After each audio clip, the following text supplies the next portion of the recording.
Over the last couple of years, the Middle Eastern political scene has seen major changes and reforms, yet the Israeli parliament seems to be stable and even stagnant. Though there are many changes happening right now and new movements taking shape. In order to explain what are the changes and why did they happen, at first, you need to take a look at the current relevant parties and the history and the major players within them. Hello, this is Kobe and these are this week's Israeli affairs. We'll start with the conservative side of the map and with the biggest party at this point of time, the Likud. The story of the Likud is a story of many unifications, formed back in 1973, but only became a single party in 1988. Up until then, it was a joint list. It was made out of four parties, with some of them having roots back as 1922. With the major party being a unified list as well, in fact, the meaning of the word Likud in Hebrew means conjoined. The Likud had an interesting shift in mindset. It was always a capitalist pro-free market party, but in its early days it was a very liberal party, contributing to a more multicultural discussion, helping what was back then the oppressed Sephardi and Mizrahi minorities by abolishing the organized lists that the early Mapai years had, and boosting integration of Mizrahi politicians and state workers. The Likud also fought for the freedom of the press, gave more power to the higher courts of Israel, and in general promoted a more Western agenda, closer to Western Europe and North America. With that in mind, the Likud always had a spot of religious thinking in it. In fact, one of the parties that created the Likud was the Movement for Greater Israel, a unified list of both left-wing and right-wing figures formed in 1967, pushing Israel to keep all its territory that it conquered in the Six-Day War. One of the most crucial allies that the Likud has made was with the religious parties, both with the early less conservative historical party, the Mafdal, and later with the more conservative and fundamentalist parties, Shas and Yahadut Torah. It helped not only to solidify the Likud in power, but to brand them as a religious-friendly party, and thus earn the votes of religious people in times of struggle against the opposite side of the map. The Likud has become more and more conservative as years passed by, but one of the biggest changes came in 2005, as Prime Minister Ariel Sharon has divided the Likud over the Israeli disengagement from Gaza, in which Israel left the Gaza Strip and evacuated all of the Israeli settlements over there, leaving Gaza to be fully controlled by the PNA. In order to make the move, Sharon split the Likud and created a new party called Kadima, which means forward.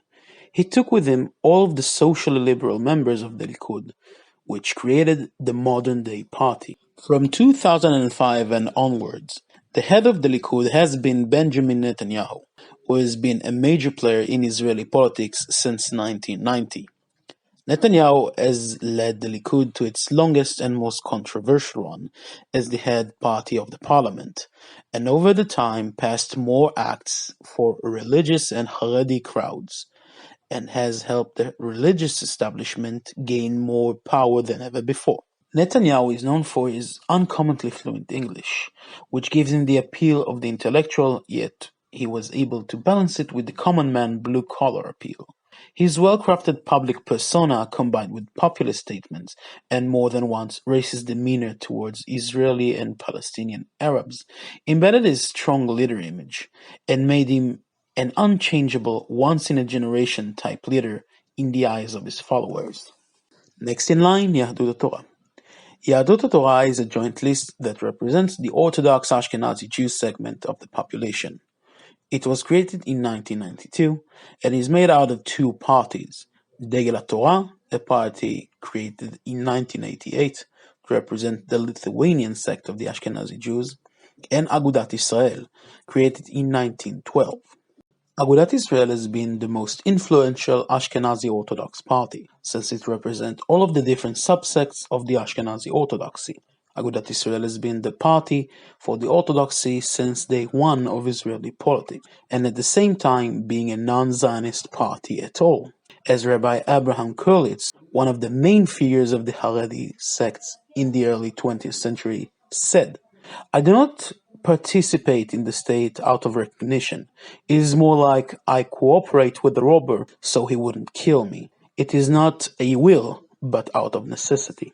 It's important to note that Yahadut HaTorah is the only non-Zionist party that has ever been part of the Israeli coalition, and up to 2017 declined to have any type of responsibility and any ministry in the coalition. The only reason they had any kind of ministry is because of an appeal to the Israeli High Court of Justice, known as Bagat, due to the leader of Yahadut HaTorah having power over the Ministry of Health, yet having none of the responsibilities assumed by being a minister.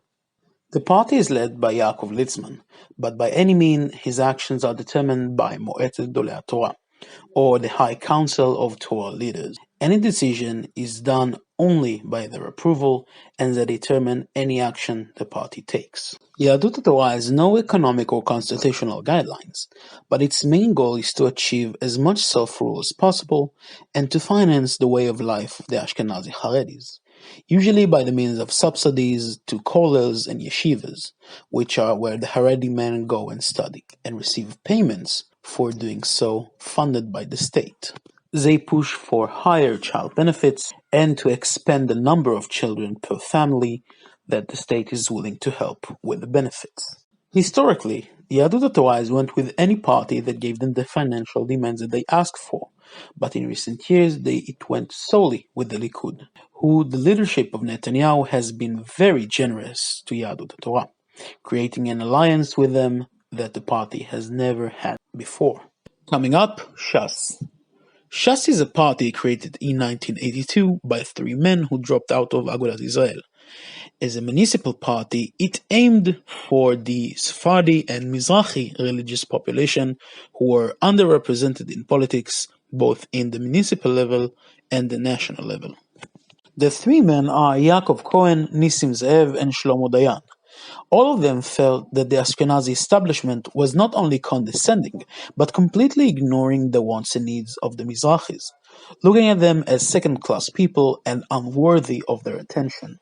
Shas was more successful than anyone thought they would be, earning 3 seats in the municipal race, which made them understand that they could become a national party. Shas created what is now the Sephardi equivalent of the Ashkenazi High Court of Torah Leaders, called Mo'etzet Chachmei Torah, which means the Council of Torah Wise Men.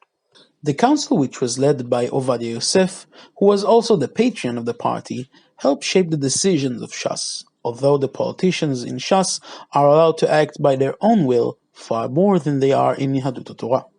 Shas is very much influenced by the Haredi movement and Agudat Israel, yet they have more clear economic and social ideologies, which are socialist to a degree, an emphasis on social benefits, working class issues, and fighting stigma and racism in the establishment against Mizrahi and Sephardi people. However, they are not a progressive party, with traditionalist ideas on women's rights and delegitimizing the LGBTQ community.